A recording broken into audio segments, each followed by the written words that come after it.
Welcome to tag time always gain में आपका स्वागत है। दोस्तों, आज है 21 तारीख और 21 तारीख के जितने भी महत्वपूर्ण करंट अफेयर्स के क्वेश्चन होते हैं हम लोग डिस्कस करते हैं, जो कि आपके आने वाले एग्जाम के लिहाज से महत्वपूर्ण होते हैं। उससे पहले हम लोग कल के प्रश्नों के रिवीजन करते हैं, जिससे चीज़ें हमें याद रहे और हम लोग एग्जाम में अच्छा स्कोर करके पाएँ। यदि आपको इस वीडियो का PDF चाहिए तो आप हमारे टेलीग्राम ग्रुप में ज्वाइन हो सकते हैं, जिससे आपको इसका PDF आसानी से मिल जाएगा। तो चलिए बिना देर किए कल का पहला सवाल देखते हैं। कल का पहला सवाल था, हाल ही में किसे संयुक्त राष्ट्र महासभा के 75वें सत्र का अध्यक्ष चुना गया है? तो इसका सही उत्तर था वोल्कन बॉक्सकीर। संयुक्त राष्ट्र सुरक्षा परिषद में कुल 15 देश होते हैं, जिसमें से 5 अस्थायी होते हैं और 10 अस्थायी होते हैं। 5 अस्थायी सदस्य देश हैं अमेरिका, रूस, फ्रांस, ब्रिटेन और चीन। बात संयुक्त राष्ट्र की हो रही है तो संयुक्त राष्ट्र की स्थापना 24 अक्टूबर 1945 को हुआ था। इसका मुख्यालय न्यूयॉर्क में है, जो कि अमेरिका में पड़ता है। अगला सवाल, हाल ही में किस शहर में नगर निगम ने ICU बेड वेंटिलेटर पर जानकारी देने के लिए मोबाइल एप्लीकेशन एयर वेंटी लॉन्च किया था?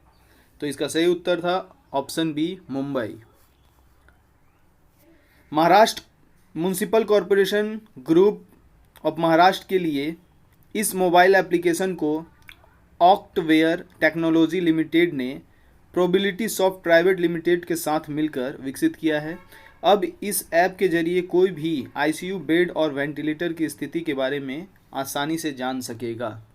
अगला सवाल है, हाल ही में कुबातबेक बोरोनोक को किस देश के प्रधानमंत्री के रूप में नियुक्त किया गया है? तो इसका सही उत्तर है ऑप्शन ए, किर्गिस्तान।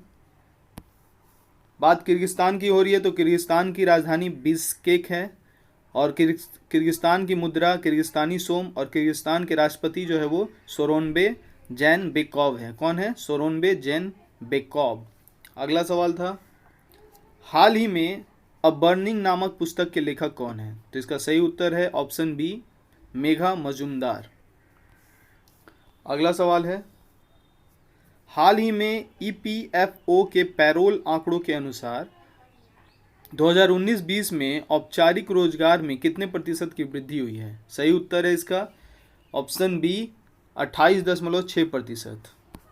अगला सवाल है, कर्नाटक बैंक ने किस कंपनी के साथ साझेदारी में व्यक्तियों की कोविड-19 महामारी संबंधी स्वास्थ्य खर्च यानी व्यय कवर करने हेतु स्वास्थ्य बीमा पॉलिसी शुरू की है? तो इसका सही उत्तर है यूनिवर्सल सॉम्पो जनरल इंश्योरेंस कंपनी।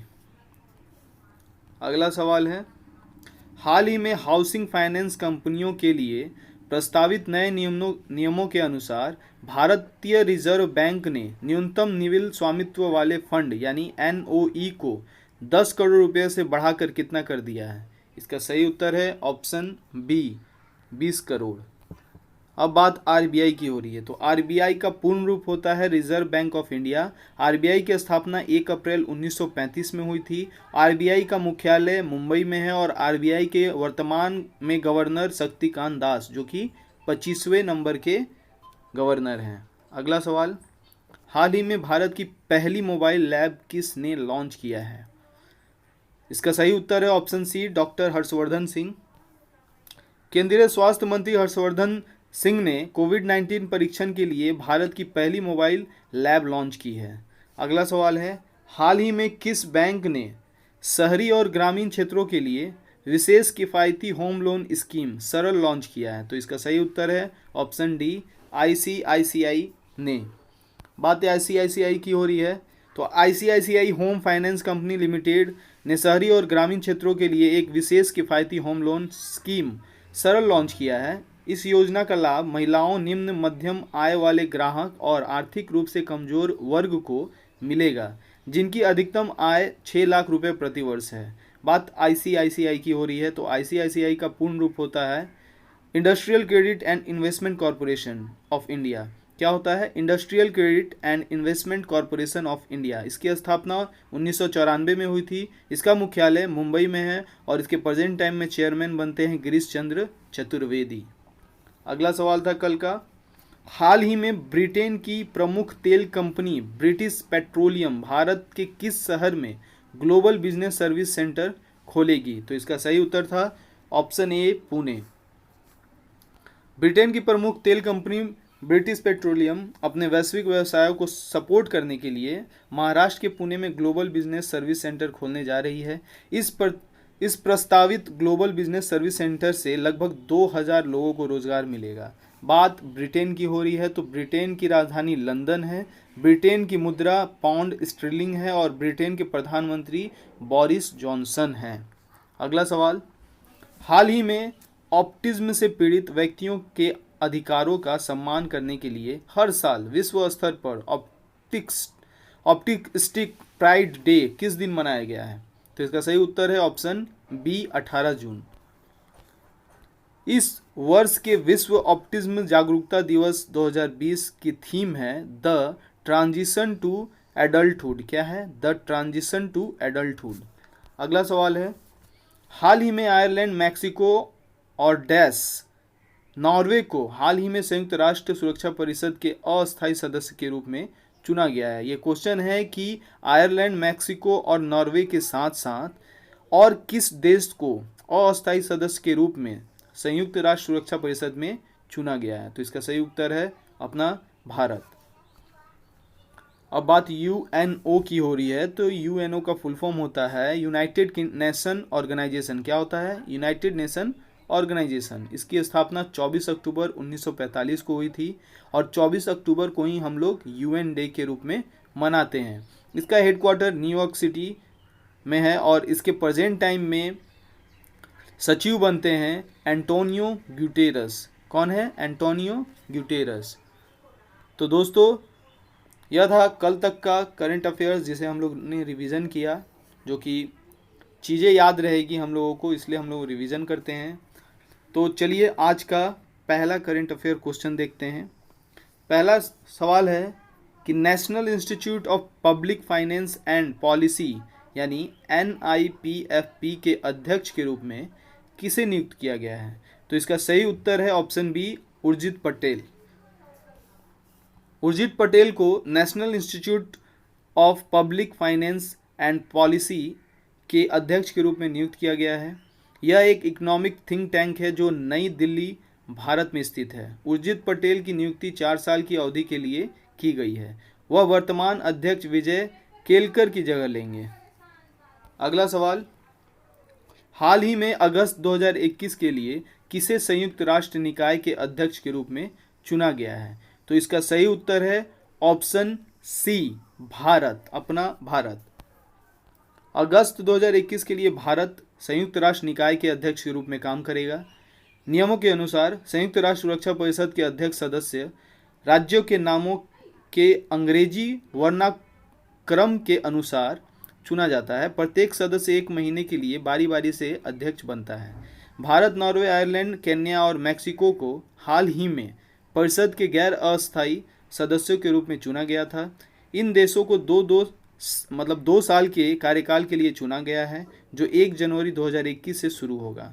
अब बात संयुक्त राष्ट्र अमेरिका की हो रही है, संयुक्त राष्ट्र की हो रही है तो संयुक्त राष्ट्र में भारत का अस्थायी प्रतिनिधित्व TS त्रिमूर्ति को बनाया गया है। ये बहुत ही इंपॉर्टेंट है, इसे ध्यान रखिएगा आप लोग। अगला सवाल है, हाल ही में किस केंद्रीय मंत्री ने R&D portal science and technology योजना फॉर आत्मनिर्भर भारत इन मीनिंग एडवांसमेंट यानी SATYABHAMA शुरू किया है? इसका सही उत्तर है option A Prahlad Joshi. R&D portal Satyabhama को राष्ट्रीय सूचना विज्ञान केंद्र यानी NIC माइंस इंफॉर्मेशन डिवीज़न द्वारा डिज़ाइन, विकसित और कार्यान्वित किया गया है। पोर्टल से योजना के कार्यान्वयन में दक्षता बढ़ेगी और साथ ही यह परियोजनाओं की ऑनलाइन निगरानी और धन अनुदान के उपयोग के साथ परियोजना प्रस्तावों को ऑनलाइन जमा करने की अनुमति देगा। अगला सवाल है, हाल ही में वयोवृद्ध BPR विट्ठल का निधन हो गया है। उनका संबंध किस क्षेत्र से था? तो इसका सही उत्तर है ऑप्शन बी ऑप्शन सी अर्थशास्त्र से था। वयोवृद्ध अर्थशास्त्री और 10वें वित्त आयोग के सदस्य BPR विट्ठल का निधन हो गया है। वह 1950 के बैच के पूर्व IAS अधिकारी थे। उन्होंने 1972 से 1982 तक आंध्र प्रदेश सरकार के सचिव वित्त और योजना के रूप में भी कार्य किया था। अगला सवाल है, हाल ही में मार्केट कैपिटलाइजेशन की अवधि में $150 बिलियन तक पहुंच वाला कंपनी कौन बन गया है? इसका सही उत्तर है option C, Reliance Industries Limited. RIL यानी रिलायंस इंडस्ट्रीज लिमिटेड भारत की पहली $150 बिलियन की कंपनी बन गई है। RIL ने इस उपलब्धि को हासिल किया जब इसकी शेयर की कीमत 6.23% बढ़कर 1759 रुपये पर बंद हुई, जिससे इसका बाजार पूंजीकरण 11.15 लाख करोड़ रुपए यानी लगभग $150 बिलियन हो गया है। अब बात RIL की हो रही है, तो RIL का पूर्ण रूप होता है रिलायंस इंडस्ट्रियल लिमिटेड। इसकी स्थापना 8 मई 1973 में की गई थी और इसका फाउंडर धीरूभाई अंबानी है और इसका हेडक्वार्टर मुंबई में है और प्रेजेंट टाइम में इसके चेयरमैन और MD जो है मुकेश अंबानी बनते हैं। अगला सवाल है, हाल ही में विश्व शरणार्थी दिवस यानी वर्ल्ड रिफ्यूजी डे कब मनाया गया? इसका सही उत्तर है ऑप्शन बी, 20 जून को मनाया गया। यूनाइटेड नेशन हर साल 20 जून को विश्व स्तर पर विश्व शरणार्थी दिवस यानी वर्ल्ड रिफ्यूजी डे मनाता है। विश्व शरणार्थी दिवस 2020 का विषय एवरी एक्शन काउंट्स क्या है? एवरी एक्शन काउंट्स है। UNO यूनाइटेड नेशन ऑर्गेनाइजेशन, इसकी स्थापना 24 अक्टूबर 1945 में हुई थी। इसका हेडक्वार्टर न्यूयॉर्क सिटी में है और इसके प्रेजेंट टाइम में सचिव एंटोनियो गुटेरस हैं।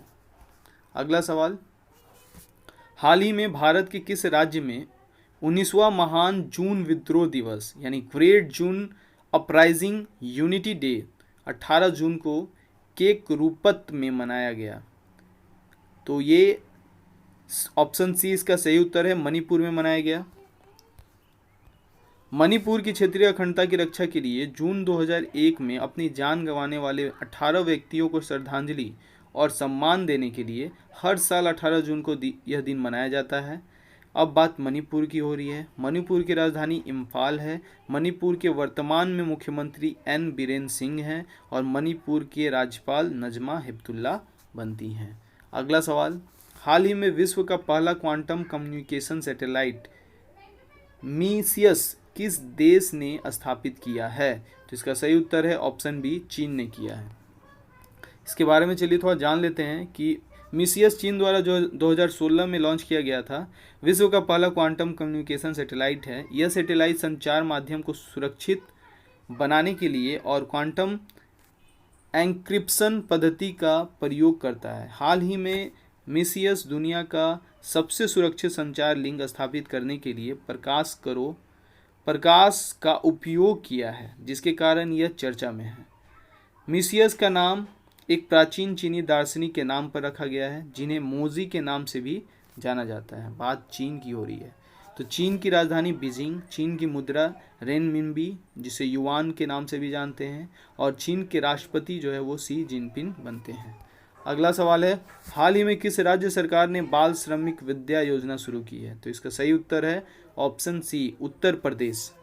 उत्तर प्रदेश सरकार ने की है। तो उत्तर प्रदेश सरकार के बारे में जानते हैं। उत्तर प्रदेश की राजधानी लखनऊ है, जो कि गोमती नदी के किनारे है।